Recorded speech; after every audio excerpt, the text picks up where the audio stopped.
पवित्र रमजान मास आज के 5 दिन 5 रमजान चलছে। आगामी बছর আবার रमजान मास पाबो, रोजा राखबो, तालिम तरबियाते आसते पारबो, बहु दूरेर कथा। निश्वासेर विश्वास नाई, सेकेंडेर कोनो भरोसा नाई, कखन कोन समय के किभाबे दुनिया থেকে রওনা করে যেতে হবে এটা আমাদের কারো জানা নাই। এই তালিম তরবিয়াতের মধ্যে আল্লাহ রাব্বুল আলামিন আপনাকে আমাকে আসার বসার দিনী আলোচনা করার শোনার তৌফিক আল্লাহ দান করলেন। শুকরিয়া তার সবাই বলি আলহামদুলিল্লাহ। লাইন শাকারতুম লাযীদান্নাকুম ওয়ালা ইন কাফারতুম ইন্না আযাবি লাশাদীদ। আল্লাহ রাব্বুল আলামিন বলছেন, বান্দা বান্দীরা, নেয়ামত যদি আমার পক্ষ থেকে তোমরা পাও, নেয়ামতের তোমরা শুকরিয়া আদায় করো। নেয়ামতের শুকরিয়া যদি আদায় করতে পারো, তোমাদের উপরে আমি নেয়ামত আরো বাড়াইয়া দেব। অর্থাৎ নেক কাজ করার আরো তৌফিক আল্লাহ দান করবে। আর নেয়ামত পাওয়ার পরে শুকরিয়া যদি আদায় না করো, নেয়ামত তো বাড়ানো হবেই না, বরঞ্চ শক্ত আযাব তোমাদের উপরে চাপাই দেওয়া হবে। তাহলে নেয়ামতের শুকরিয়া আদায় করলে আল্লাহ খুশি হয়ে যায়। এই জন্য বেশি বেশি পরিমাণে আমরা সবসময় নেয়ামতের শুকরিয়া আদায় করব। আল্লাহ আমাকে সহ আমাদের সকলকে তৌফিক দান। সবসময় মনে রাখা লাগবে, আল্লাহ রাসূল সাল্লাল্লাহু আলাইহি ওয়াসাল্লাম একদিন মেম্বারে প্রথম পা রাখা অবস্থায় বললেন আমিন, দ্বিতীয় পা রাখা অবস্থায় বললেন আমিন, তৃতীয় পা রাখা অবস্থায় বললেন আমিন। সাহাবায়ে কেরাম জিজ্ঞাসা করলেন, ইয়া রাসূলুল্লাহ, ইয়া হাবিবাল্লাহ, এইভাবে তো আপনাকে কখনোই মসজিদে মেম্বারে ওঠার সময় আমিন বলতে শুনি নাই, আমিন কেন বললেন? আল্লাহ রাসূল সাল্লাল্লাহু আলাইহি ওয়াসাল্লাম বলেন, জিবরাইল আমিন আসছে, জিবরাইল আমিন আসছে, তিনটা দোয়া করছে। এই তিনটা কবুল হওয়ার জন্য আমি বলছি, হে আল্লাহ, আপনি কবুল করেন। তিনটা দোয়া। তাহলে জিবরাইল আলাইহিস সালাম দোয়া করছেন, আল্লাহর হুকুম ছাড়া কি জিবরাইল আমিন দোয়া করতে পারছে? তাহলে দোয়া করার জন্য হুকুম কে করছেন? অর্থাৎ দোয়া শিখাইয়া দিয়েছেন কে? আর মাধ্যম বানাইছেন কাকে? সমস্ত ফেরেশতাদের ভিতরে সম্মানিত, যার নাম হল জিবরাইল আলাইহিস সালাতু ওয়াস সালাম। অর্থাৎ দোয়া করানোর ব্যাপারে দেখবেন আমরা কিন্তু বুজুর্গ ব্যক্তি, আল্লাহওয়ালা, কোনো দিনদার, এই অনেক তলেবে ইলম, তাদেরকে আমরা দোয়ার জন্য মাধ্যম বানাই। যে আল্লাহ রাব্বুল আলামিনের রহমতের নজর এই আল্লাহর বান্দার প্রতি আছে, এই বান্দা কোনো দোয়া করলে আল্লাহ ফেরত দেবে না। এই জন্য গুরুত্বপূর্ণ ব্যক্তিদেরকে আমরা মাধ্যম বানাই দোয়ার জন্য। কথা ঠিক না? তাহলে এখানে মাধ্যম বানাইলেন কাকে? সবচেয়ে সম্মানিত ফেরেশতা জিবরাইল আলাইহিস সালাতু ওয়াস সালাম। আমিন বলাইলেন কার মাধ্যমে? যাকে সৃষ্টি না করলে আল্লাহ কিছুই সৃষ্টি করতেন না। সরদার দো জাহান মুহাম্মদ রাসূলুল্লাহ সাল্লাল্লাহু আলাইহি ওয়াসাল্লাম। কথাটা গুরুত্বের জন্য বলা হইতেছে। দোয়া শিক্ষা দিলেন স্বয়ং আল্লাহ রাব্বুল আলামিন, মাধ্যম বানাইলেন জিবরাইল আমিন, আমিন বলাইলেন আল্লাহ রাসূল সাল্লাল্লাহু আলাইহি ওয়াসাল্লামের মাধ্যমে। এই আলোচনার মাধ্যমে কথাটা মূলত বুঝাতে চাই, এই দোয়া কবুল হওয়ার ভিতরে কোনো সন্দেহ আছে? দোয়া কয়টা? বলেন তিনটা দোয়া। কয়টা দোয়া? তিনটা। এক নম্বর, ইয়া রাসূলুল্লাহ, ইয়া হাবিবাল্লাহ, আপনার উম্মতের আল্লাহর বান্দা বান্দিরা রমজান মাসে রোজা পাইছে, রমজান মাস এবং এই রমজানের রোজা পাইয়া এই সুযোগ পাইয়াও যারা তাদের জীবনের গুনাহ মাফ করাতে পারবে না, এই সুযোগ পাইয়াও কি পারবে না, তাদের গুনাহ মাফ করাতে পারবে না, তাদের ধ্বংস হোক। জিবরাইল সাল্লাল্লাহু আলাইহি ওয়াসাল্লাম এই দোয়া করলেন, তাদের কি হোক, ধ্বংস হোক। আল্লাহ রাসূল সাল্লাল্লাহু আলাইহি ওয়াসাল্লাম বললেন আমিন, হে আল্লাহ আপনি কবুল করেন। 2 নম্বরের দোয়া, ইয়া রাসূলুল্লাহ ইয়া হাবিবাল্লাহ, আপনার উম্মতের আল্লাহর বান্দা বান্দিরা দুনিয়ায় থাকা অবস্থায় তার বাপ মাকে পাইছে জ্যান্ত অবস্থায়, অথবা দুইজনের একজনকে পাইছে, তাদের খেদমত কইরা তাদেরকে খুশি কইরা এই বেহেশত কামাই করে নিতে পারলো না, তাদের খেদমত করে খুশি করে কি পারলো না, বেহেশত কামাই করে নিতে পারলো না, তার ধ্বংস হোক। আল্লাহ রাসূল সাল্লাল্লাহু আলাইহি ওয়াসাল্লাম বললেন আমিন, হে আল্লাহ আপনি কবুল করেন। 3 নম্বর দোয়া, ইয়া রাসূলুল্লাহ ইয়া হাবিবাল্লাহ, আপনার নাম শোনার পরে যারা দুরূদ শরীফ পড়বে না ওদের ধ্বংস হোক। আল্লাহ রাসূল সাল্লাল্লাহু আলাইহি ওয়াসাল্লাম বললেন আমিন, আল্লাহ আপনি কবুল করেন। দোয়া কয়টা? 3টা। রমজান মাস পাইছে, সুযোগ পেয়ে কি মাফ করাইতে পারবে না, গুনাহ মাফ করাইতে পারবে না, তার কি হবে, ধ্বংস হোক। 2 নম্বর, বাপ মাকে পাইছে তাদের খেদমত কইরা বেহেশত কামাই করে নিতে পারলো না, ধ্বংস হোক। 3 নম্বর, আল্লাহ রসুলের নাম শোনার পরে দুরূদ পড়বে না, ধ্বংস হোক। আল্লাহ রসুল সাল্লাল্লাহু আলাইহি ওয়াসাল্লাম বললেন আমিন। এই দোয়া কবুল হওয়ার ভিতরে কোনো সন্দেহ আছে না? তাহলে রমজান মাস পাইয়া গেছি, কি পাইয়া গেছি, রমজান মাস পাইয়া গেছি। আল্লাহ রসুল সাল্লাল্লাহু আলাইহি ওয়াসাল্লাম রমজান মাস আসার আগে সাহাবায়ে কেরামদেরকে নিয়ে দোয়া করতেন, আল্লাহুম্মা বারিক লানা রজব ওয়া শাবান ওয়া বাল্লিগনা রমজান। রব্বুল আলামিন রজব শাবানের বরকত আপনি আমাদেরকে দান করেন, আর রমজান পর্যন্ত আমাদের হায়াতকে বাড়াইয়া পৌঁছাইয়া দেন। কথা ঠিক কিনা? তাহলে আল্লাহ রাব্বুল আলামিন দোয়া কবুল করছেন, রমজান পর্যন্ত আমরা হায়াত পাইয়া গেছি। এই সুযোগে যারা নিজেদের গুনাহ মাফ করাবার চেষ্টা করবে না, এর চেয়ে বোকা আর দ্বিতীয় থাকতে পারে না। কথা ঠিক না? এরপরে বিশেষ করে যারা তালিম তারবিয়াতে আছে, আল্লাহ রাব্বুল আলামিন খাস মেহেরবানি, তাদেরকে তো আল্লাহ রাব্বুল আলামিন সব দিক থেকে বরকত দান করছে। এই আল্লাহু আকবার, আমি আপনাদের সামনে কোরআনুল কারীম থেকে যে আয়াত শরীফ তেলাওয়াত করেছি, রমজানের গুরুত্ব বুঝাবার জন্য বারবার তেলাওয়াত করা হয়। আল্লাহ রাব্বুল আলামিন বলছেন, আমি তোমাদের উপরে রমজান মাসের রোজাকে ফরজ করে দিয়েছি। কি করছি? শুধু তোমাদের উপরে রমজান মাসে রোজা ফরজ করছি তাই না, তোমাদের আগের নবীর উম্মতদের উপরেও আমি রোজা ফরজ করছিলাম। কেন রমজান মাসে রোজা আল্লাহ ফরজ করলেন? আল্লাহ বলতেছেন লাআল্লাকুম তাত্তাকুন, এই রমজান মাসের রোজার মাধ্যমে তোমাদের মধ্যে আল্লাহর ভয় পয়দা হবে। সবাই বলে সুবহান। রমজান মাসে রোজা আল্লাহ কেন ফরজ করছেন? এর মাধ্যমে কি পাওয়া যাবে? আল্লাহর ভয় ভিতরে পয়দা হবে, তাকওয়া অর্জিত হবে।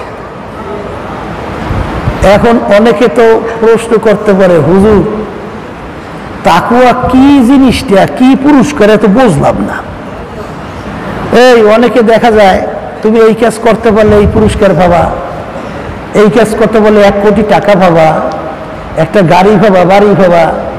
হুজুর কিন্তু রমজান মাসে রোজা কষ্ট করে রাখবো, সারাদিন উপবাস থাকলাম, রব্বুল আলামিন এর মাধ্যমে আপনি পুরস্কার দেবেন তাকওয়া। তাহলে বোঝা গেল যে তাকওয়া জিনিসটা অত্যন্ত একটা গুরুত্বপূর্ণ একটা বিষয়। কথা ঠিক কিনা? বলে তা কেমন? তাকওয়া সম্পর্কে আসছে এমন মূল্যবান বিষয়, আর তাকওয়া মেলাকুল হাসানাত, গুরুত্বপূর্ণ বুঝছেন? সমস্ত নেকির মূলই হলো আল্লাহর ভয় ভিতরে পয়দা হওয়া, অর্থাৎ তাকওয়া অর্জন হওয়া, সমস্ত নেকির মূল। তাহলে যার ভিতরে আল্লাহর ভয় পয়দা হবে, সমস্ত নেকির মূল তার ভিতরে অর্জিত হয়ে গেছে। বলি সুবহান। কথা ঠিক কিনা?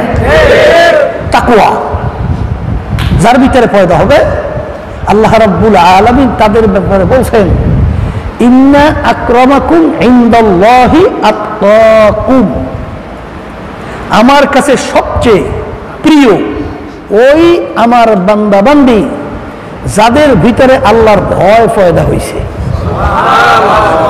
আল্লাহর কাছে সবচেয়ে প্রিয় কোন বান্দা বান্দি? বলেন মুখ খুলে, যার ভিতরে আল্লাহর ভয় পয়দা হয়েছে সে সবচেয়ে আল্লাহর কাছে সবচেয়ে প্রিয়। কথা ঠিক কিনা? বর্তমানে কিন্তু আমাদের মধ্যে একটা রোগ, বলবো রোগ জন্মাইছে আন্দোলনের ব্যাপারে এবং বিভিন্ন সংগঠনের মধ্যে। খালি বলতেছে যোগ্যতা, যোগ্যতার মাপকাঠি কি যখন জিজ্ঞেস করা হয়, তখন তারা বিভিন্ন ধরনের যোগ্যতার মাপকাঠি বয়ান করে, যে তার ইংরেজির উপরে, বাংলার উপরে, আরবির উপরে, বিভিন্ন ইতিহাসের উপরে, বিভিন্ন রাজনৈতিক ব্যাপারে, বিভিন্ন তার গুণ, তার যোগ্যতা, বিভিন্ন তার অভিজ্ঞতা। কথা কল না, বক্তৃতার ব্যাপারে খুব তার অভিজ্ঞতা এবং তার খুব বাক চতুরতা, বিভিন্ন কায়দায় কৌশলতা, এই বিভিন্ন কায়দায় কায়দায় একটা আলোচনা করে কি করে না, বিভিন্ন সময় বলে এর কি যোগ্যতা আছে। আরে যোগ্যতা কাকে বলে বোঝা লাগবে তো। কথা বলেন না কেন? আল্লাহ বলতেছেন আমার কাছে সবচেয়ে প্রিয় ওই বান্দাবান্দি যার ভিতরে আমার ভয় পয়দা হয়েছে। তাহলে সবচেয়ে বড় যোগ্যতা হইল আল্লাহর ভয় ভিতরে পয়দা হওয়া। হ্যাঁ, ইন্না আকরামাকুম ইনদাল্লাহি আতকাকুম। আল্লাহ রাব্বুল আলামিন বলতেছেন আমার চেয়ে সবচেয়ে বেশি প্রিয়, আমার কাছে সবচেয়ে সম্মানিত, আমার কাছে গুরুত্ব ওই বান্দাবান্দি যার ভিতরে আমার ভয় পয়দা হয়েছে। তাহলে যোগ্যতার মাপকাঠি কি?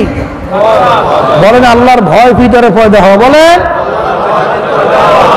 আল্লাহর ভয় ভিতরে পয়দা হওয়া, এইটাই হলো মূলত যোগ্যতার মাপকাঠি।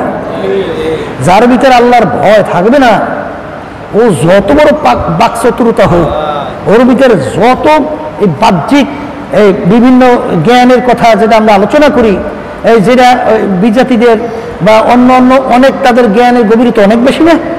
যেমন অনেক সময় দেখা যাচ্ছে, আমার এখনো মনে আছে, বরিশালে এক বড় হিন্দু কমিশনার, বিজাতি, হিন্দু না জানি বিজাতি আসছে মাহফিলে আমাদের সঙ্গে দেখা করার জন্য। এখন আলোচনায় বসছি, কোরআন এবং হাদিসের এমন আলোচনা শুরু করলো যা আমরা একেবারে এক কথায় তাজু হয়ে গেছি, যে বিজেপি অন্য জাতীয় একজন লোক, সে কোরআন এবং হাদিস সম্পর্কে এত তার ধারণা আর এত তার যোগ্যতা, এখন সেই লোকটাকে যোগ্যতার মাপকাঠি আপনি বানাইতে হবে এবং ইসলামের নেতৃত্ব তাকে দিতে হবে। কথা বলেন কেন দেবেন না? কেন এর যোগ্যতা তো অভাব নাই। কথা বুঝছেন না? বুঝেন নাই? ওই একটা কথা আছে, সিরাতুন নবী সাল্লাল্লাহু আলাইহি ওয়াসাল্লাম, আল্লাহ রাসূল সাল্লাল্লাহু আলাইহি ওয়াসাল্লামের সিরাত, তার সম্পর্কে আলোচনা হইতেছে যে আল্লাহ রাসূল সাল্লাল্লাহু আলাইহি ওয়াসাল্লামের সিরাত চরিত্র, এই তার এক কথায় জন্ম বৃত্তান্ত সহ আল্লাহর হাবিবের ইতিহাস আলোচনা হইতেছে। এক হিন্দু পণ্ডিত সেই মজলিসের পাশ থেকে রওনা করছে।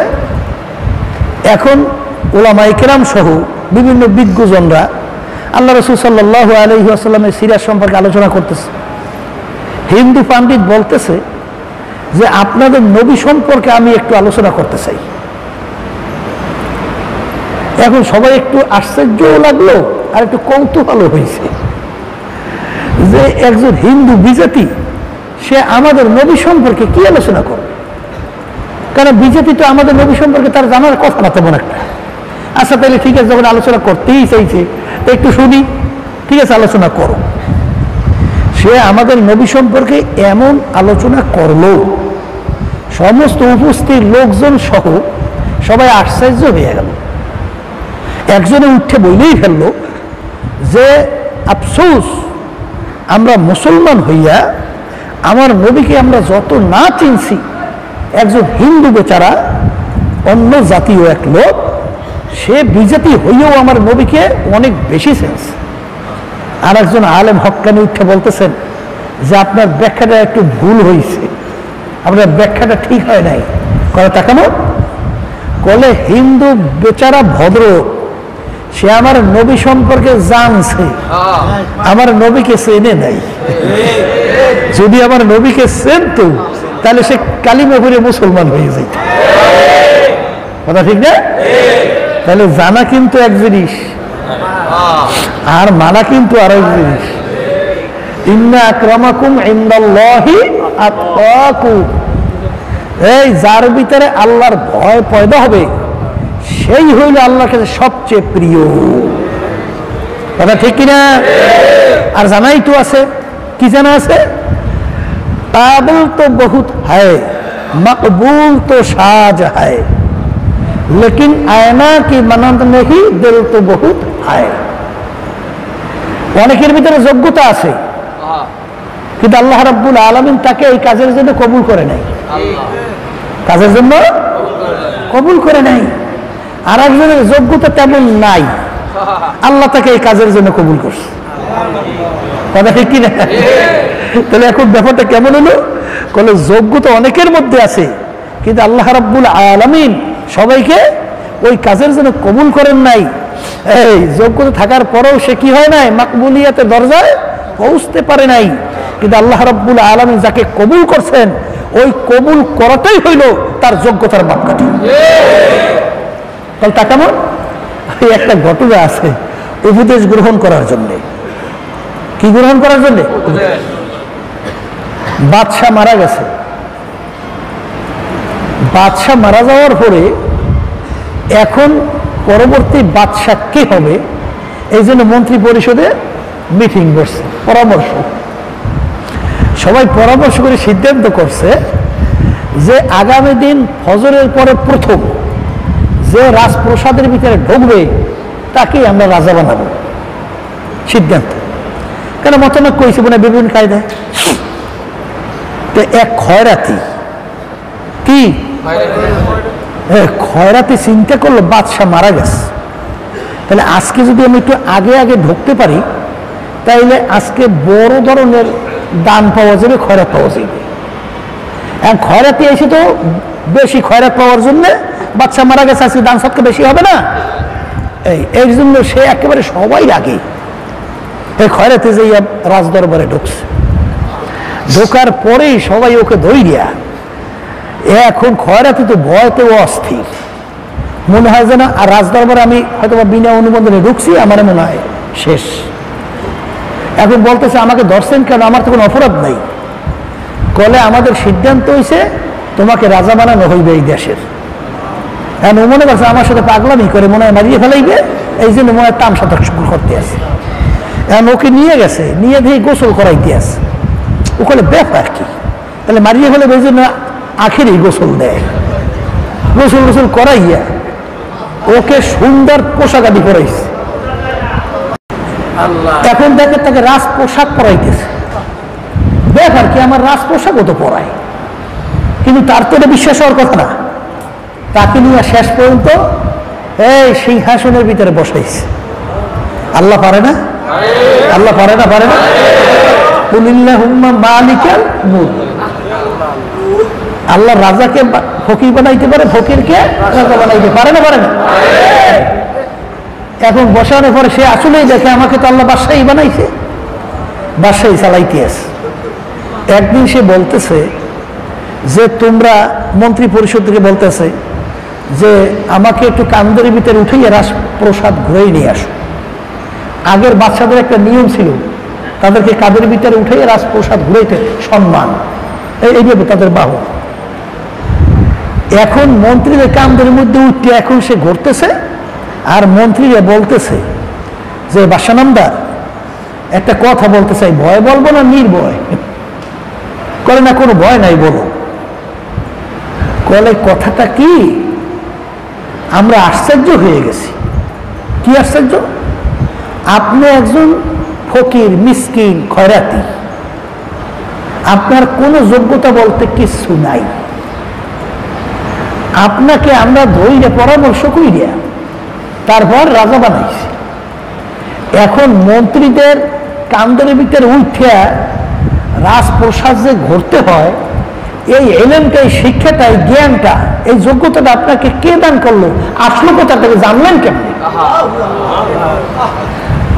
তখন মুসাফির বলতেছে, হে মন্ত্রীরা, আমার যেই মাওলা আমাকে মুসাফির থেকে এই বাদশাহী মসনদে উঠে এই প্রসাদে বসাইতে পারছে, সেই মাওলাকে আমাকে এই যোগ্যতা দান করতে পারে না? সেই মালিকই আমাকে এই যোগ্যতা দান করছে। কাবিল তো বহুত হ্যায়, মকবুল তো শাহজাহ হ্যায়, লেকিন আয়না কি মানন্দ নেহি, দিল তো বহুত হ্যায়। হে আল্লাহর বান্দারা, আল্লাহর কাছে সবচেয়ে বড় যোগ্যতার মাপকাঠি হইল আল্লাহর ভয় ভিতরে পয়দা করা। আল্লাহর ভয় ভিতরে পয়দা করো, দেখবা আল্লাহর ফজল করো নেই। দুনিয়াতে আল্লাহ তোমাকে বাদশা বানাবে, আখিরাতে আল্লাহ রাব্বুল আলামিন বাদশাহী দান করে উঠবে, কোনো সন্দেহ নাই। বাকচতুরতা, অনেক বিভিন্ন কায়দায় যোগ্যতার মাপকাঠি, এই যে যারা বুঝে বুঝে চলছেন, ধ্বংস অনিবার্য ইতিহাস পড়ে দেখেন। কথা ঠিক কিনা? আর আল্লাহর কুতুব ফজল করিম রহমতুল্লাহ, ইসহাক সাহেব রহমতুল্লাহ আমাদের সামনে ঘুমাই রয়েছে। হ্যাঁ, আল্লাহ রাব্বুল আলামিন তাদের সে বড় বড় বহুত বিজ্ঞ জামিনিয়া পণ্ডিত আলেমের কোনো অভাব ছিল, কিন্তু আল্লাহ রাব্বুল আলামিন তাদের মাধ্যমে যেই দ্বীনের খেদমত নিছেন এবং আল্লাহ রাব্বুল আলামিন তাদেরকে যে সম্মান দান করছেন, দ্বিতীয় তালাশ করলে পাওয়া বড় কঠিন। এই কথা ঠিক কিনা? কেমনে কেমনে আসছে, কোথার থেকে আসছে? ওই মালিক দান করছে। কেন আসছে, কিভাবে আসছে? ইন্না আকরামাকুম ইনদাল্লাহি আতকাকুম, আমার কাছে সবচেয়ে প্রিয়, সবচেয়ে সম্মানিত ওই আমার বান্দা বান্দি যার ভিতরে যত আমার ভয় বেশি পয়দা হবে। তাহলে রমজান মাসের রোজার মাধ্যমে আল্লাহ রাব্বুল আলামিন বান্দা বান্দিকে কি পুরস্কার দেবেন? কথা বলেন, তাকওয়া। কি দান করবেন? তাকওয়া। তাহলে তাকওয়া হইল সমস্ত সম্মানের মাপকাঠি। কথা ঠিক কিনা? এরপরে আমার বাজানদেরকে বলবো, পর্দা আলে মা বোনদেরকে বলবো, তাকওয়া এমন এক জিনিস যার ভিতরে আল্লাহর ফজলে অর্জিত হবে। আল্লাহ রাসূল সাল্লাল্লাহু আলাইহি ওয়াসাল্লাম বলেন, তার গুণাগুলো এইভাবে আমল নামা থেকে ঝইরা পড়বে, যেরকম নাকি একটা গাছের পাতা যদি শুকাইয়া যায়, ওই গাছটা ধইরা যদি এরকম ঝাঁকা দেয়, ওই পাতাগুলো যেরকম ঝরঝর করে পইরা গাছ খালি হয়ে যায়, পাতা শূন্য হয়ে যায়, ঠিক যার ভিতরে আল্লাহর ভয় পয়দা হবে, তার আমল নামা থেকে সমস্ত গুণাগুলো এইভাবে ঝইরা আমল নামা গুণা মুক্ত হয়ে যাবে। তাহলে আল্লাহর ভয়ের মাধ্যমে আল্লাহর বান্দা বান্দির গুণা কি হয়ে যায়? ঝইরা সমস্ত গুণা মুক্ত হয়ে যায়, আল্লাহর ভয় ভিতরে যদি পয়দা হয়। কথা ঠিক কিনা? তাহলে রমজান মাসে রোজার মাধ্যমে আল্লাহ রাব্বুল আলামিন কি দান করবেন? তাকওয়া দান করবেন। তাহলে তাকওয়া এক মহামূল্যবান সম্পদ। কথা ঠিক কিনা? আল্লাহর কাছে সবচেয়ে প্রিয় হওয়া, এর চেয়ে বড় আমাদের চাওয়া পাওয়া কি আছে? কিছু থাকতে পারে? তাহলে আল্লাহর কাছে চাওয়া পাওয়া সবচেয়ে বেশি প্রিয় হওয়া এইটা হয় যার ভিতরে যত বেশি তাকওয়া অর্জিত হবে, যার ভিতরে আল্লাহর ভয় বেশি পয়দা হবে। আর এই আল্লাহর ভয় পয়দা হওয়ার মাধ্যম সবচেয়ে বড়, সেটা হলো রমজান মাসের রোজা। সবাই বলি সুবহানাল্লাহ। আমি বলছি না আল্লাহ বলছে? আল্লাহ বলছে। তাহলে বুঝা গেল এক হাদিসের ভিতরে কিন্তু আসছে যে রোজা রাখতে শুধু উপবাস রয়েছে। রোজা তো বিশেষ করে খানা পিনা থেকে কি থাকা, মুক্ত থাকা, এই স্ত্রী স্বামী এদের সহবাস থেকে কি থাকা, বিরত থাকা, এর নামই তো মূলত রোজা। কথা ঠিক কিনা? এই রোজা রাখছে উপবাস, খায় নাই, পানি পান করে নাই, কিন্তু এর নামই কিন্তু রোজা না। এর জন্য আসছে যে তাইলে তো ওই যে বাদুর পাখি, সেও তো দিনে পারাহার করে না, দেখবেন ও রাত্রে নামে, আবার রাত্রে সবে সাথে খাওয়ার আগেই আর ঘরে বেরে, যে গাছের ভিতরে ঝুলিয়ে থেকে সারাদিন কিচ্ছু খায় না। এখন সেও তো রোজা রাখছে, ঠিক না? কিন্তু উপবাস থাকার নামই কিন্তু কি না, রোজা না। ওই বলছিলাম যে নাকি মান সামা রমাযান ঈমানান ওয়া ইহতিসাবা, যে নাকি রমজানের রোজা রাখবে ঈমান সহকারে এবং ইখলাস সহকারে। কি সহকারে? ইখলাস সহকারে, একমাত্র আল্লাহর জন্য। এই রোজার মাধ্যমেই আল্লাহ রাব্বুল আলামিন গুফিরা লাহু মা তাকাদ্দামা মিন যামবি, তার পিছনের সমস্ত গুনাহ আল্লাহ মাফ করবেন, ওয়া মা তাআখারা, এবং সামনের সমস্ত গুনাহ আল্লাহ মাফ করে দেবেন। শর্ত কি? কিভাবে রোজা রাখা লাগবে? ঈমান ইহতিসাবা, অর্থাৎ নিরেশ স্বচ্ছ নির্ভেজাল নিয়াত। রোজা একমাত্র কার জন্য রাখবে? আর রমজান মাসের রোজার ব্যাপারে বলছিলাম যে হাদিসের ভিতরে আল্লাহ রাসূল সাল্লাল্লাহু আলাইহি ওয়াসাল্লাম বলছেন সমস্ত আমল এর জাযা আল্লাহ রাব্বুল আলামিন এই ফেরেশতাদের মাধ্যমে বান্দা বান্দির ভিতরে বিতরণ করে। নামাজ পড়ছেন, এর সব আল্লাহ ফেরেশতাদের মাধ্যমে দান করে, বিভিন্ন কাজে বিতরণ করে দেয়। যাকাত দিয়েছেন, হজ করছেন, এরপরে অন্যান্য ইবাদত করছেন, কিন্তু রোজার সওয়াবের ব্যাপারে আল্লাহ রাব্বুল আলামিন কাউকে বিতরণের দায়িত্ব দেয় না। আল্লাহ রাব্বুল আলামিন তার নিজের হাতে রাখছে, এর উজরত দেওয়ার জন্য, এর ফলাফল দেওয়ার জন্য। এই জন্য আল্লাহ রাব্বুল আলামিন বলেন আস-সাওমু লি ওয়া আনা আজজি বিহি, রোজা আমার জন্য, প্রতিদিন আমি মাওলা নিজে দান করব। অন্য রায়াতের ভিতরে আসছে আস-সাওমু লি ওয়া আনা উজজি বিহি, রোজা আমার জন্য, প্রতিদিন আমি মাওলা নিজেই।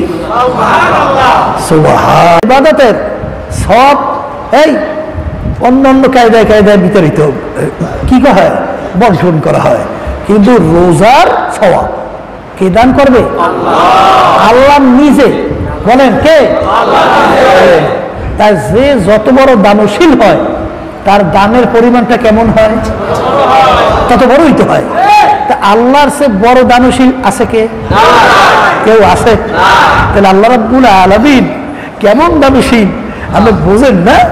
যে সেই রব্বুল আলামিন নিজে এর প্রতিদান দেবে, কি পরিমাণ দেবে আল্লাহই দিবে। আল্লাহ কি? আর আস-সাওমু লি ওয়া আনা উজজা বিহি, আল্লাহ বলতেছে রোজা আমার জন্য, প্রতিদান আমি মাওলা নিজেই। প্রতিদিন আমি মাওলা নিজেই, অর্থাৎ বান্দাবান্দি রমজান মাসে রোজার মাধ্যমে আল্লাহকেই পাইয়ে যাবে। সবাই বলি সুবহানাল্লাহ। কাকে পাইয়ে যাবে? ওই একটা ঘটনা বুঝাবার জন্য, উপদেশ গ্রহণ করার জন্য, বাদশার তো অনেক গোলাম ছিল, বান্দি ছিল। একটা বান্দিরে খুব বেশি মহব্বত করত, ওর চেহারা সুরাত তেমন ভালো না, কালা, দক্ষত নাই, কিন্তু বাদশা ওইটারে বড় মহব্বত করত। অন্যান্য বান্দিরে বলা শুরু করলো, ব্যাপার কি, বাদশা এইটাকে এত মহব্বত করে কেন? এটা তো তেমন কোনো সুন্দর টুন্দর, তেমন একটা বাক্সতুরতাও তেমন সুন্দর না, জ্ঞানও তেমন না, শিক্ষিত না, কথার কথা, চেহারাও সুন্দর না। বাদশার কানে যাওয়ার পরে বাদশা ঘোষণা করলো, অমুক দিন অমুক তারিখ অমুক সময় আমি স্বর্ণ মুদ্রা ছিটাইতে থাকবো, যারাই ওই স্বর্ণ মুদ্রা টোকাইয়ে নিতে পারবে, যে যত নিতে পারবে ওইটার মালিক সে হয়ে যাবে, ওইটার মালিক। বাদশাহ স্বর্ণ মুদ্রা ছিটাইলে বুঝেন না কি পরিমাণ ছিটাইবে, আর নেওয়ার জন্য প্রস্তুত হইয়া সবাই তো আগে পরে বসে অপেক্ষা করতে আসে। সময়ও আসছে, তারিখও আসছে। বাদশাহ স্বর্ণ মুদ্রা ছিটানো শুরু করছে। সবাই পাগলের মতো স্বর্ণ মুদ্রা টোকাইয়া টকর ভরতে আসছে, যে যত বেশি নিতে পারবে সে মালিক। কথা ঠিক কিনা? কিন্তু ওই যে বোকা বান্দি ওর স্বর্ণ মুদ্রা সব বাদ দিয়া এক নজরে বাদশার দিকে চলে গেছে। এখন অন্যান্য বাদীরা বলতেছে, ব্যাপার এত বড় বোকা, এত স্বর্ণ মুদ্রা যাইতেছে, সবাই পাগলের মতো টোকাইয়া নিজেরা মালিক হইতেছে, আর ও কেমন বোকা, কেমন পাগল, ও সব কিছু বাদ দিয়া নিজের সম্পদের মায়াও বুঝলো না, ও বাদশার দিকে তাকাই রয়েছে, কারণ কি? তখন বাদশাহ ধমক দিয়ে বলতেছে, এ বোকা, সবাই নিজের সম্পদের মায়া বুঝলো, সম্পদের গুরুত্ব বুঝলো, সবাই টোকাইয়া টোকর ভরলো, আর তুই সব বাদ দিয়া তুই শুধু আমার দিকে তাকাই রইছ, এত বড় বোকা, কারণ কি? তখন বাদী উত্তর দেয়, বাদশাহ, আমি তো স্বর্ণমুদ্রার পাগল না, আমি তো তোমার পাগল। ও বাদশাহ, আমি তো স্বর্ণমুদ্রার পাগল না, আমি তো তোমার পাগল। আমি জানি যে স্বর্ণমুদ্রা কিঞ্চিত অল্প সম্পদ, আজকে আমি অল্প সম্পদ দিলাম, মালিক হইলাম, কিন্তু এই সমস্ত সম্পদের যে মালিক, আমি যদি তাকে পাইয়ে যাই তাহলে তো সব কিছু আমার। আমি এগুলো কি করবো কি? আমি তো মূল মালিকের চাই। যখন এই কথা বলল তখন বাদশাহ বলতেছে, ও বাদীরা, বুঝছো আমি এই পাগলটা রে, এই চেহারা সুন্দর না, দেখতে ভালো না, এইটারে আমি কেন এত মহব্বত করি? এখন বুঝতে পারছো? তোরা হলো স্বার্থের জন্য আমার কথা মানো, আর ও তো আমার মহব্বতে আমার কথা মানে। কথা ঠিক কিনা? তাইলে আল্লাহ রাব্বুল আলামিন বলেন, আস-সাওমু লি ওয়া আনা উজযা বিহি, রোজা আমার জন্য, প্রতিদান আমি মাওলা নিজে দান করব না, প্রতিদান আমি মাওলা নিজেই। তাহলে মাল্লাহুল মাওলা আলাহুল, যেই বন্দাবান্দি আমার মাওলাকে পাবে, সেই বন্দাবান্দি তার জন্য সব কিছু হয়ে যায়। কথা বলে না কেন?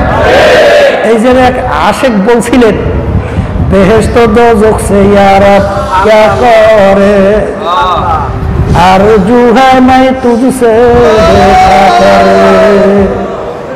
মালিক, আমি বেহেশত জাহান্নাম দোজখ দিয়ে আমি করবো কি?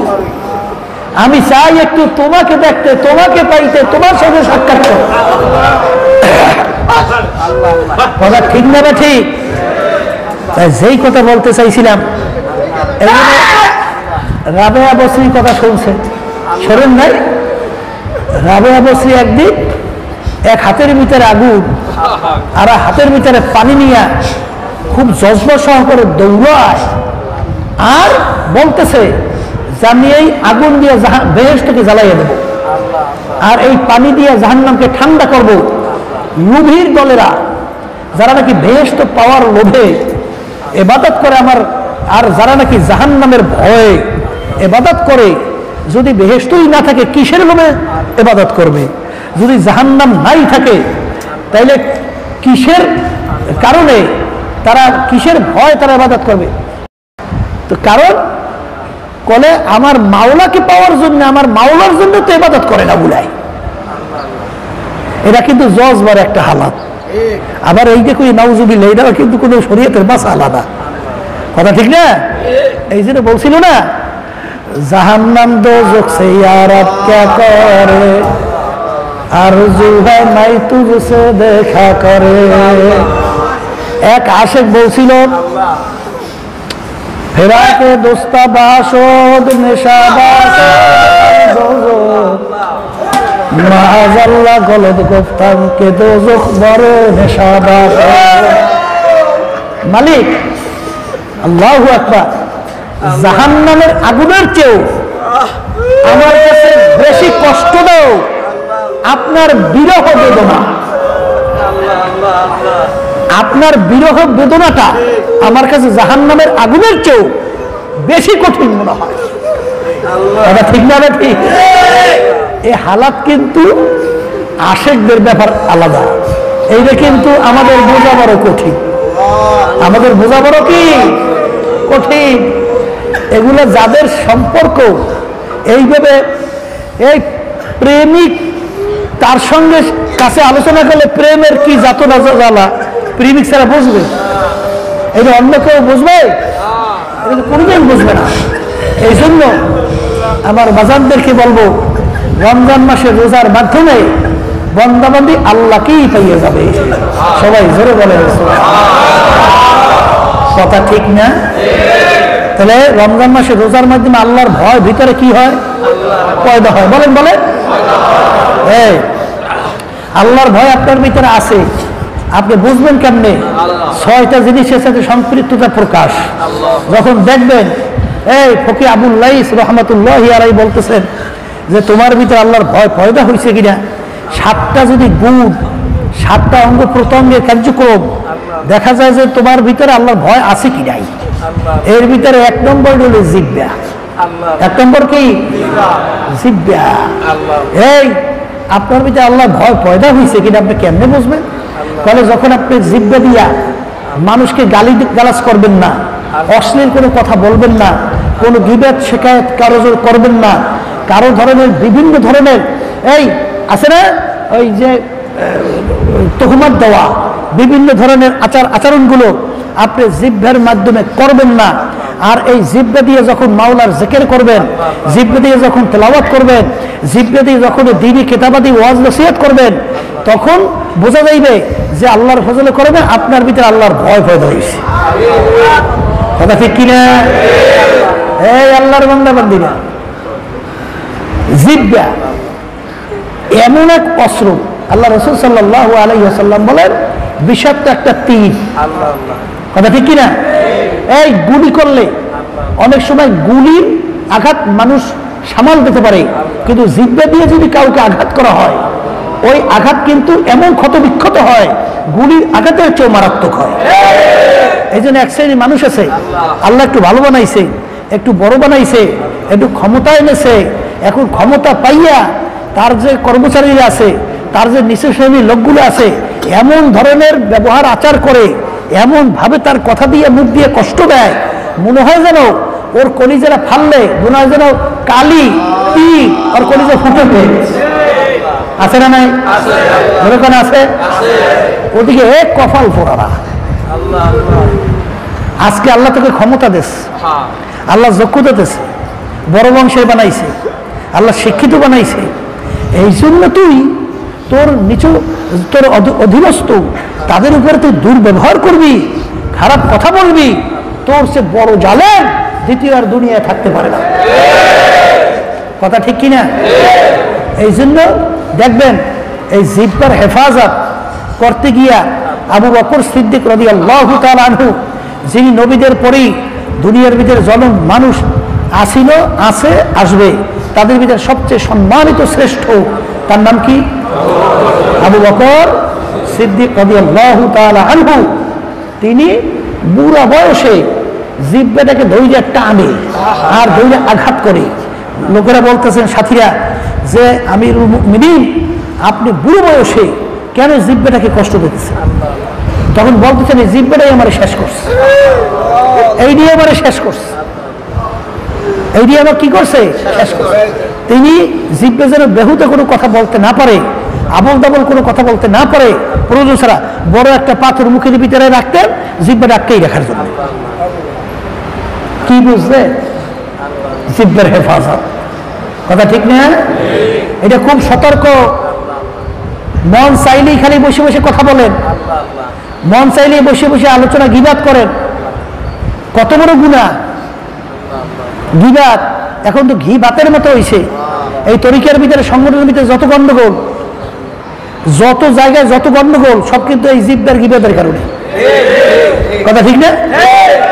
ওদিকে আলী রাদিয়াল্লাহু তাআলা আনহু বলেন হাসান হোসেন রাদিয়াল্লাহু তাআলা আনহুমাকে, বাবা হাসান হোসাইন, বাজান নিজের দোষ তালাশ করো, সংশোধন করো। দেখবা তোমার দোষ তালাশ করে সংশোধন করতে না করতে দেখবা আর একটা দোষ এসে গেছে, ওইটা তালাশ করে সংশোধন করো, দেখবা ওইটা করতে না করতে আর একটা দোষ এসে গেছে, ওইটা করতে না করতে দেখবা আর একটা এসে গেছে। এরকম করতে করতে দেখবা তোমার হায়াতের বেড়া শেষ হয়ে গেছে, মালাকুল মউত তোমার বাড়ির দরজায় হাজির হয়ে গেছে। তখনই দেখবা তোমার এখন পর্যন্ত নিজের দোষ তোমার সংশোধন হয় নাই, তুমি অপরের দোষ আলোচনা করো কোন সময়? আমার মুজাহিদ ভাইরা, দিনদারেরা, হে পর্দা আলে মা বোনেরা, হে দায়িত্বশীলরা, আর একজনের সমালোচনা করতে আপনার খুব মজা লাগে, আপনার খুব ভালো লাগে। আপনি কি একদিনও চক্ষু বন্ধ করে আপনার নিজেকে নিয়ে মুরাকাবা করছেন যে আমার অবস্থা কি, আমার যে দোষের কোনো শেষ নাই, যদি আল্লাহ আমার একটা দোষ ধৈর্য বসে তখন আমার কি উপায়? চিন্তা অনেকে করেন নাই, কিন্তু চিন্তা করার দরকার আছে না নাই? এই জিব্বা দিয়া বিভিন্ন গিবাত করেন। গিবাত কাকে বলে? যখন আলোচনা আসে শুনে রেখেন, মনে রেখেন, অনেকে কিন্তু জিনিসটা গুরুত্ব দেয়ই না। আল্লাহ রাসূল সাল্লাল্লাহু আলাইহি ওয়াসাল্লামের দরবারে এক মহিলা আসছিল, মহিলার সাইজে একটু খাটো। মহিলাটা কার সাইডে যখন রওনা করে যাইতেছে, আয়েশা সিদ্দিকা রাদিয়াল্লাহু তাআলা আনহা বলতেছেন, ইয়া রাসূলুল্লাহ, ইয়া হাবিবাল্লাহ, এই মহিলাটা তো একটু সাইজে খাটো। মহিলা চলে যাওয়ার পর বলতেছে কি, ইয়া রাসূল হাবিবাল্লাহ, মহিলাটা একটু কি খাটো। আল্লাহ রাসূল সাল্লাল্লাহু আলাইহি ওয়াসাল্লাম বলেন, আয়েশা, তুমি তো গীবাত করলা, তুমি কি করলা? ইয়া রাসূলুল্লাহ, ইয়া হাবিবাল্লাহ, আমি গীবাত করলাম কিভাবে? এটা তো সত্য, বাস্তব, ও তো খাটো। আল্লাহ রাসূল সাল্লাল্লাহু আলাইহি ওয়াসাল্লাম বলেন, আয়েশা, এর নামই হইল গীবাত। দোষ তার ভিতরে আছে, দোষ তার ভিতরে আছে, কিন্তু সেই দোষ তার পিছনে আলোচনা করলে, সে শুনলে কষ্ট পাবে। এই আলোচনা যেইটা তো করলে তার পিছনে কি পাবে? কষ্ট পাবে। এর নামই হলো গীবাত।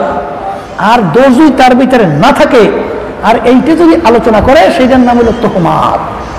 আর গীবাতের গুনাহ কেমন? আসাদ্দু মিনাজ জিনা, জিনার চেয়েও মারাত্মক গীবাতের গুনাহ। কারণ হক দুই প্রকার। হক কয় প্রকার বলেন? দুই প্রকার। একটা বলেন হকুল্লাহ, একটা আল্লাহর হক, আর একটা হলো হকুল ইবাদ, বান্দার হক। একটা কার হক? আল্লাহ। আর একটা বান্দার। নামাজ, রোজা, যাকাত, হজ, এই বিভিন্ন, এইটা হক কার? আল্লাহ। এটা কার হক? আল্লাহ। আপনি নামাজ পড়েন নাই, রোজা রাখেন নাই, আপনি যাকাত দেন নাই, বিভিন্ন কায়দায় কায়দায় যদি আপনি খালেস তওবা করতে পারেন, আল্লাহর কাছে মাপ চাওয়ার মতো মাপ চাইতে পারেন, আল্লাহ রাব্বুল আলামিন মাফ করে দেবে। কথা ঠিক কিনা? কিন্তু গীবাতের গুনাহটা এটা হকুল ইবাদ, বান্দার হক। গীবাতটা কিসের হক? বলেন বলেন, মুখ খুলে বলেন। বান্দার হক। বান্দার হক হাদিসের ভিতরে আসছে, আল্লাহ রাসূল সাল্লাল্লাহু আলাইহি ওয়াসাল্লাম বলেন, ইল্লা বিল হকুল ইবাদ, ইল্লা বিল হকুল ইবাদ, ইল্লা বিল হকুল ইবাদ। হে আমার সাহাবায়ে কেরাম, হে আমার কিয়ামত পর্যন্ত উম্মতেরা, তোমরা বান্দার বান্দির হকের ব্যাপারে সাবধান। বান্দা বান্দির হকের ব্যাপারে কি? সাবধান, সাবধান, সাবধান, খবরদার। কারণ বান্দার বান্দির হক যতক্ষণ পর্যন্ত বান্দা বান্দি মাপ না করবে, ততক্ষণ পর্যন্ত তুমি নামাজ পড়তে পড়তে কপালে দাগ পড়াইছো, কথার কথা। তুমি সারা রাত্র জায়গায় জায়গায় ইবাদত করতেছো, তুমি তাসবিহ নিয়ে 24 ঘন্টা মাওলার জিকির করতেছো, তুমি দান সদকা করতেছো, তুমি অনেক ভালো ভালো কাজ করতেছো, কিন্তু যতক্ষণ পর্যন্ত তুমি বান্দার হক আদায় না করবে, ততক্ষণ পর্যন্ত তোমার এই ইবাদতের কোনো মূল্য নাই। কোনো কি নাই? বলেন বলেন, মূল্য নাই। যেমন আপনি একজনকে এরকম পিছনে তার সমালোচনা করছেন, এই সমালোচনা করে সে কষ্ট পাইবে, এরকম সমালোচনা। আপনি তার কাছে যদি মাপ না চান, সে মাপ না করা পর্যন্ত আল্লাহ রাব্বুল আলামিন মাপ করবেন না।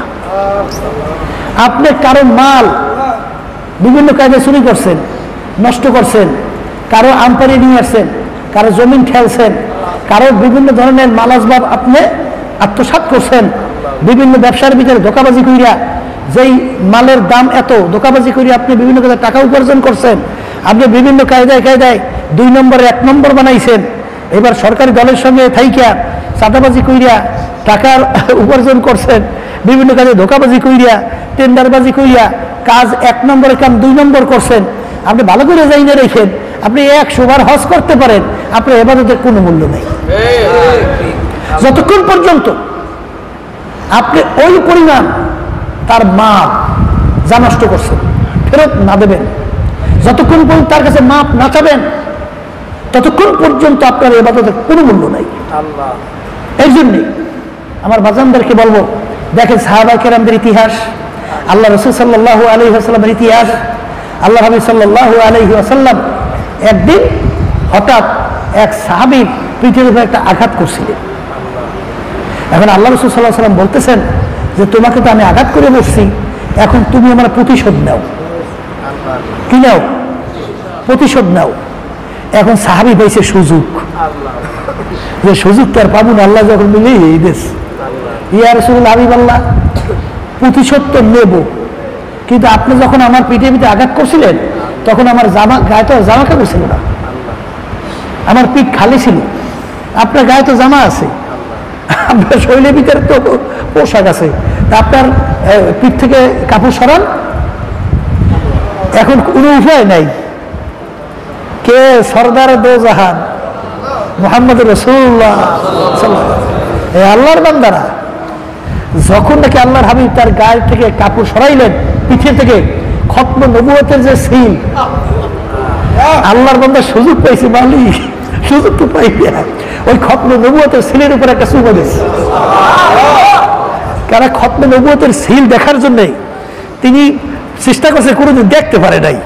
তাই সাহাবী চিন্তা করছেন, সুযোগ যখন পাইছি, আমার মালিক যখন সুযোগ করিয়ে দিতেছেন, আজকে আর সুযোগ ছাড়া করা যাইবে না।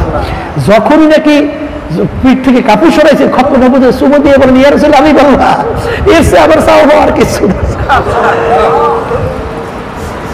আবু বকর সিদ্দিক রাদিয়াল্লাহু তাআলা তিনি গালি দিলেন, এই একজনকে, এখন বলতেছেন যে তুমি আমাকে গালি দিয়ে প্রতিশোধ নাও। বলতেছেন যে আপনাকে আবু বকর সিদ্দিক রাদিয়াল্লাহু তাআলা আবার গালি দিবে, বুঝেন না? কঠিন ব্যাপার না? বলে তুমি যদি গালি দিয়ে আমার প্রতিশোধ না নাও, তাহলে আমি আল্লাহ রসুলের কাছে নালিশ করব। এখন ব্যক্তি বলতেছে তামসা দেখো, মারলেও আমার, আবার নালিশও দেবে আমার বিরুদ্ধে, ব্যাপারটা কেমন? কথাটা কায়দারা বলছেন। তখন আবু বকর সিদ্দিক রাদিয়াল্লাহু তাআলা আনহু আল্লাহর হাবিবের কাছে বলে, ইয়া রাসূলুল্লাহ হাবিবাল্লাহ, এই আমি এরকম ভাবে তাকে গালি দিছি, আমি কিন্তু সে আমাকে গালি দিয়ে প্রতিশোধ নেবে, নেয় তো না। তখন বলতেছেন, ইয়া রাসূলুল্লাহ হাবিবাল্লাহ, আমি কার প্রতিশোধ নেব? সে কে? আল্লাহু আকবার। আমি তার প্রতিশোধ দিতে পারবো, আমি তাকে মাফ করে দিলাম।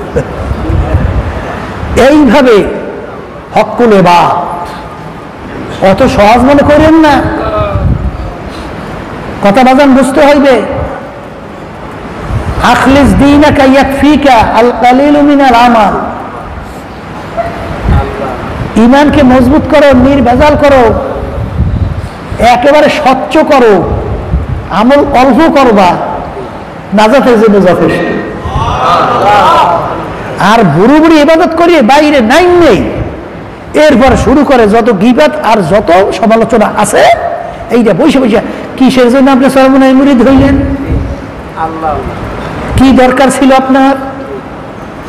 এখানে এসে আপনি কথাই মানবেন না, শুনবেন না, নিজের অপরাধটাই আপনি চিনলেন না, আর আপনার খালি পরের দোষটাই আপনার কাছে খুব ভালো লাগে, আর সমালোচনা আপনার কাছে খুব ভালো লাগে। ব্যাপার কি? এটা দূর করা লাগবে, কথা ঠিক কিনা?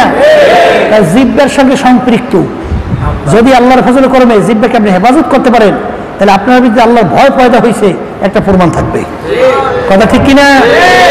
আর একটা হলো দিলের সাথে সম্পর্ক। দিলের ভিতরে কেউ তো আর দেখে না, দেখে কিন্তু দেখে কিনা? আপনার দিলের ভিতরে কারো কোনো বিদ্বেষ, হিংসাত্মক কোনো মনোভাব, যে ওকে ক্ষতি করতে হবে, ওরে ধ্বংস করতে হবে, ওরে বিভিন্ন কায়দায় কায়দায় পরিকল্পনা করতে হবে, একটা শয়তানের যত বুদ্ধি এইসব দিলের ভিতরে তোমার আছে, তুমি বুঝবা তোমার ভিতরে আল্লাহর ভয় পয়দা হয় নাই। কি পয়দা হয় না? বরঞ্চ তোমার চরিত্রটা কেমন হবে? এই আল্লাহ রাব্বুল আলামিন মুসলমানদের চরিত্র বয়ান করতে গিয়ে বলছিলেন ওয়ায়ুসিরুনা আলা আনফুসিহিম ওয়ালাউ কানা বিহিম খাসাসা। আল্লাহ রাব্বুল আলামিন বলেন মুসলমানদের চরিত্র হবে কেমন? ইয়ারমুকের যুদ্ধের মধ্যে আবু জাহম রাদিয়াল্লাহু তাআলা বলতেছেন, আমার চাচতো ভাই আহত অবস্থায় পড়ে আছে যুদ্ধের ময়দানে। আমি তাকে পানি পান করাবার জন্য পানি নিয়ে তার কাছে যখন গেলাম, যাওয়ার পরে তিনি পানি পান করবেন, এমন সময় হঠাৎ পাশ থেকে আর এক আল্লাহর বান্দা আহত অবস্থায় পড়ে আছে, তিনি পানি করে চিৎকারে বেরিয়ে উঠলেন। তখন আবু জাহম রাদিয়াল্লাহু তাআলা বলতেছেন, আমার চাচতো ভাই বলতেছেন যে আমার চাচতো ভাইয়ের পানির পিপাসা বেশি লাগছে, আমার চেয়ে তার বেশি পানি প্রয়োজন, তার কাছে পানি নিয়ে যাও। তিনি আর পানি পান করে নাই। যখন তার কাছে পানি নিয়ে গেল, তিনি পানি পান করবেন, হঠাৎ দূর থেকে আর এক আল্লাহর বান্দা আহত অবস্থায় পড়ে আছে, তিনি পানি করে চিৎকার বেরিয়ে উঠলেন। তিনি বলতেছেন আমার ভাইয়ের বেশি পানি প্রয়োজন, আমার ভাইয়ের কাছে পানি নিয়ে যাও। যখন আবু জাহম রাদিয়াল্লাহু তাআলা বলতেছেন, আমি যখন আমার তৃতীয় ভাইয়ের কাছে পানি নিয়ে গেলাম, যাইয়া দেখি আল্লাহর বান্দা আর দুনিয়াতে নাই, তিনি শাহাদাত বরণ করছেন। আমি দৌড়িয়ে আসলাম দ্বিতীয় ভাইয়ের কাছে, আইসা দেখি তিনিও শাহাদাত বরণ করছেন, তিনিও দুনিয়াতে নাই। আমি দৌড়িয়ে আসলাম আমার চাচতো ভাই তার কাছে, আইসা দেখি তিনিও শাহাদাত বরণ করছেন, তিনিও দুনিয়াতে নাই। আল্লাহু আকবার। ইন্তেকাল করবে, ওই মুহূর্তে পানির কত প্রয়োজন, তখনও বলতেছে যে আমার চেয়ে আমার ভাই বেশি প্রয়োজন, তার কাছে নিয়ে যাও। তখন আল্লাহ রাব্বুল আলামিন তাদের গুণ বয়ান করতে যেয়ে বলতেছেন ওয়ায়ুসিরুনা আলা আনফুসিহিম ওয়ালাউ কানা বিহিম খাসাসা। এই সাহাবায়ে কেরামদের ব্যাপারে আল্লাহ রাব্বুল আলামিন মুসলমানদের চরিত্রের ব্যাপারে বলতেছেন যে নিজের স্বার্থের চেয়ে তার ভাইয়ের স্বার্থ অগ্রাধিকার দেয়, তাকে এইটাই হলো মুসলমানদের চরিত্র। কথা ঠিক কিনা? এই জন্য আমার বাজানদেরকে বলবো, বাজান তাহলে এইটা দিলের সাথে সম্পৃক্ততা, কথা ঠিক না? এই চরিত্র আমাদের অর্জন করা লাগবে। এই আল্লাহর বান্দারা, আল্লাহর ভয় তোমার আমার ভিতরে পয়দা হয়েছে, কিভাবে বুঝবো? আল্লাহু আকবার। এই বনী ইসরাইলের ঘটনা, আল্লাহু আকবার। এক আল্লাহর বান্দা এক মেয়ের এই প্রেমে পড়ছে। মেয়ে যে কোনো কারণে বের হইয়া এক জায়গায় যাইতেছে, ওই আল্লাহর বান্দাও পিছনে পিছনে যাইতেছে, তার পিছনে পিছনে যাইয়া লোকালয়ের বাহিরে গভীর জায়গায় জঙ্গলে দুজন একত্রিত হওয়ার পরে ওই আল্লাহর বান্দা তার মনের বাসনা প্রকাশ করলো ওই মেয়ের কাছে। তখন আল্লাহর বান্দি বলতেছে, একটু ঘুরে দেখো তো সবাই ঘুমাইছে কিনা, সবাই ঘুমাইছে কিনা একটু দেখো তো। ওই আল্লাহর বান্দা মনে করছে যে আল্লাহর বান্দি রাজি হয়েছে, তা আমি একটু দেখি ঘুমাইছে কিনা। যখন চতুর্দিকে ঘুরে দেখে সব ঘুম, কোনো মানুষ সজাগ নাই। এখন এসে আল্লাহর বান্দা বলতেছে, আল্লাহর বান্দি সবাই ঘুমাইছে, কেউ সজাগ নাই। তখন আল্লাহর বান্দি বলতেছে, আল্লাহর বান্দা আল্লাহ সম্পর্কে তোমার কি ধারণা? আমার আল্লাহ কি ঘুমায়? আমার আল্লাহ কি ঘুমাইছে? আল্লাহু আকবার। তখন ওই আল্লাহর বান্দা উত্তর দেয়, লা তাখুযুহু সিনাতুন ওয়ালা নাওম। আমার মালিকের ঘুম নেই, ঝিমানিও নাই, আমার মালিক তো ঘুমায় না। কথা, আমার মালিক যদি ঘুমাইয়া না থাকে, আমার মাওলা তো আমাদেরকে চাইয়াছে, আমার মালিক তো তাকাই গেছে। আমরা যে গুনার কাছে লিপ্ত হব, আমার মাওলা তো দেখতেছে। এই বলার সঙ্গে সঙ্গে তখন ওই আল্লাহর বান্দার ভিতরে আল্লাহর ভয় পয়দা হয়ে গেছে। যখন আল্লাহর বান্দার ভিতরে আল্লাহর ভয় পয়দা হয়েছে, ভয় পয়দা হইয়া সে গুনার থেকে ফিরিয়ে আসছে। যখন গুনার থেকে ফিরিয়ে আসছে, ওই আল্লাহর বান্দা কিছুদিন পর দুনিয়া থেকে বিদায় নিয়ে কবরে যাওয়ার পরে তার সঙ্গে তার এক পরিচিত আল্লাহর বান্দার সঙ্গে স্বপ্নযোগে সাক্ষাৎ। এই আল্লাহর বান্দা, আল্লাহ তোমার সঙ্গে কেমন ব্যবহার করলো? বলে, আমি যে আল্লাহর ভয় ওই গুনার থেকে ফিরিয়ে আসছিলাম, ওই ওসিলা করে আল্লাহ রাব্বুল আলামিন আমাকে মাফ করিয়া আল্লাহ আমাকে জান্নাতের ব্যবস্থা করে দিয়েছে। ওয়ানাহান নাফসা আনিল হাওয়া ফা ইন্নাল জান্নাতা হিয়াল মাওয়া। আল্লাহ রাব্বুল আলামিন বলেন, ওই বন্দা বান্দির জন্য আমি বেহেশত ঘোষণা করলাম। যেই আমার বন্দা বান্দি আমার ভয় জাহান্নামের ভয়, আর নিজেকে নিজে গুনাহ থেকে ফিরিয়ে রাখতে পারবে, ওই বন্দা বান্দির জন্য আমি বেহেশত ঘোষণা করলাম। ওয়ানাহান নাফসা আনিল হাওয়া ফাইন্নাল জান্নাতা হিয়াল মাওয়া। এ আল্লাহর বান্দারা, পর্দা আলে মা বোনেরা, রমজান মাসের রোজা আল্লাহ রাব্বুল আলামিন তোমার আমার জন্য কেন ফরজ করলেন? লাআল্লাকুম তাত্তাকুন, এর মাধ্যমে আল্লাহর ভয় তোমার আমার ভিতরে পয়দা হবে। বনি ইসরাঈলের ঘটনা, বাজান এক বড় লোকের পাশের এক আল্লাহর বান্দা, খুব বড় আবেদ ছিল, খুব আল্লাহওয়ালা পরিবার ছিল, আরে কোনো খানা নাই, বাচ্চাদেরকেও খানা খাওয়াইতে পারে না, বাচ্চাগুলা পেটের ক্ষুধায় কান্দে, তারাও পেটের ক্ষুধায় অস্থির হইয়া পাগলের মতো লাফালাফি করে। বাজান পাশের বাড়ি বড় লোক, আল্লাহর বান্দা বলল দেখে তো তালাশ করে কোনো পাশের বাড়ি বড় লোকের বাড়ি যাইয়া তাদের অবস্থান সম্পর্কে বর্ণনা দিয়া কিছু খানা চাইল। তখন ওই লোক বলল তোমাকে খানা দেব, তুমি যা চাইছো সম্পদ দেব, কিন্তু একটা শর্ত মানা লাগবে, অর্থাৎ কিছু সময়ের জন্য তোমাকে আমি ভোগ করব। নাউজুবিল্লাহ। যখন নাকি এই প্রস্তাব দিল, আল্লাহর বান্দি ওখান থেকে বাড়িতে চলে আসলো। আইসা দেখে বাচ্চাগুলা পেটের ক্ষুধার যন্ত্রণায় ছটফট করে আসার পাশার খাইতেছে, আর কান্দে কাইতে মায়ের কাছে এসে গড়াইয়া গড়াইয়া পড়ে। বাচ্চারা পেটের ক্ষুধায় চিল্লায়, মাথায় অবস্থা থেকে সহ্য করতে পারে না, মা অস্থির হইয়া পাগলের মতো আবার বড় লোকের ঘরে চলে গেল। যাইয়া বলে এ জালে, তোর প্রস্তাব আমি মানলাম, বাচ্চাগুলো তুমি মারা যাওয়ার উপক্রম। যখন সে খারাপ কাজ করার জন্য সামনে অগ্রসর হইতেছে, আল্লাহর বান্দির ভিতরে এমন আল্লাহর ভয় কম্পন শুরু হয়ে গেল, তার ভিতরে এমন ভাবে থর থর করে এক কাপড়ে শুরু হয়ে গেল। তখন সে ডাক দিয়ে বলে আল্লাহর বান্দি, তুমি এরকম ভাবে থর থর করে কেন কাঁপতেছ? তখন আল্লাহর বান্দি বলে আল্লাহর ভয়। তখন আল্লাহর বান্দা বলে আল্লাহ,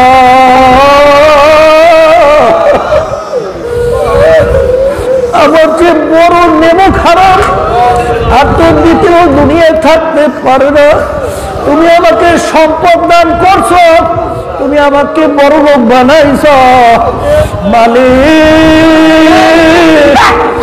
এত সম্পদ তুমি আমাকে দান করার পরেও আমি তোমার নাফরমান হইলাম, আর তোমার এই বান্দিকে কোনো সম্পদ দাও নাই। তারপরে তোমার মহব্বত, তোমার ভয় তার ভিতরে কত প্রবল, আমার চেয়ে নেমু খারাপ দ্বিতীয় আর থাকতে পারে না। এই কথা বললাম, আল্লাহর বান্দা যখন গুনার থেকে ফিরে আসলো, যখন ওই আল্লাহর বান্দিকে যা দরকার তার চেয়েও বেশি মাল দেওয়া যখন বিদায় করলো, বাজার আল্লাহ রাব্বুল আলামিন ওহীর মাধ্যমে তার নবীকে জানায়, মুসা যাও যাও আমার ওই বান্দার কাছে যাইয়া তুমি সুসংবাদ জানাও যে আমি ওই বান্দার জীবনের সব গুনাহ মাফ করে দিলাম। নবী আল্লাহু আকবার আইসা তালাশ করে আল্লাহর বান্দাকে বের করলো। এ আল্লাহর বান্দা, তুমি এমন কোন আমল করলা যে আমলের কারণে আমার মালিক তোমাকে মাফ কইরা দিল? শুধু তাই না, আমার কাছে ওহীর মাধ্যমে তোমাকে সুসংবাদের জন্য পাঠাইল, এমন কি আমল তুমি করলা? তখন সমস্ত ঘটনা খুইলা বলল। বলার পরে আল্লাহর নবী বলেন আলহামদুলিল্লাহ, আল্লাহ রাব্বুল আলামিন তোমাকে মাফ কইরা দিল। ওয়ালা নাফসানিল হাওয়া ফাইন্নাল জান্নাতা হিয়াল মাওয়া। আল্লাহু আকবার। যে আল্লাহর বান্দা বান্দি আল্লাহর ভয়, জাহান্নামের ভয়, নিজের গুনার কথা মনে কইরা গুনার থেকে ফিরে থাকবে, আমার মালিকের কথা মানার জন্য গুনার থেকে ফিরবে। আমার মালিক ঘোষণা করলেন তার জন্য বেহেশত আল্লাহ দান করবে। আমার মালিকের কাছে দোয়া করো, মালিক যেন রমজান মাসের রোজার মাধ্যমে আমাদের ভিতরে তার ভয় পয়দা করে গুনার থেকে ফিরতে পারি। মালিকের হুকুম মাইনা রাসূলের তরিকা অনুযায়ী চইলা আখারে তারপর যেন দুনিয়ার থেকে বিদায় দিয়ে তারপর কবরে যাইতে পারি। আল্লাহুম্মা আমিন। হে আল্লাহ,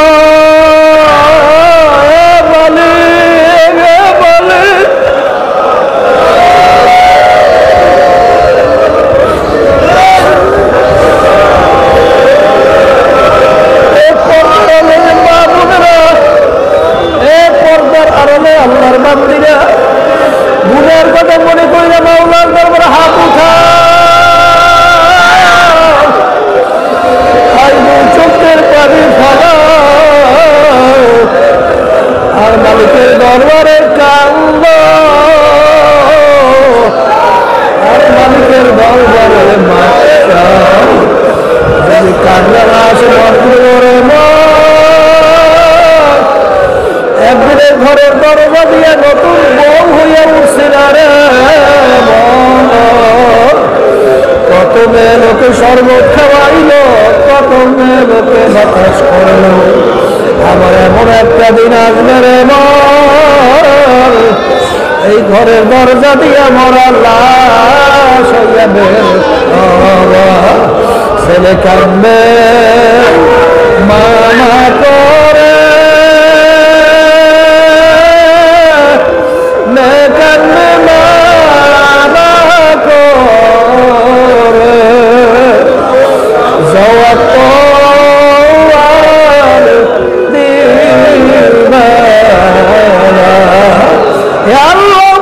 আপনি তালিম তরবিয়তের দিকে তাকাইয়া দেখেন কত সাদা দাড়িওয়ালা আবার বাবাদেরকে হাত তুলবে,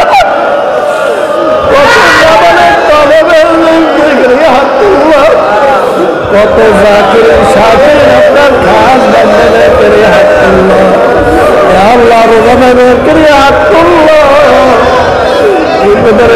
আপনার কাছে পছন্দ সেই হাতের বরকতে আপনি আমাদের জীবনের গুনাহ খাতাগুলো মাফ করে দেন। আল্লাহ আপনি আমাদের রহমত নাযিল করেন। আল্লাহ আপনার খাস বান্দা বান্দি যারা কবুল করে নেন।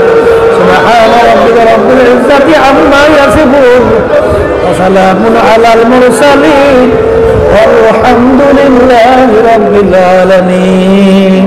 এখন মাসালা তালিম হবে। কেউ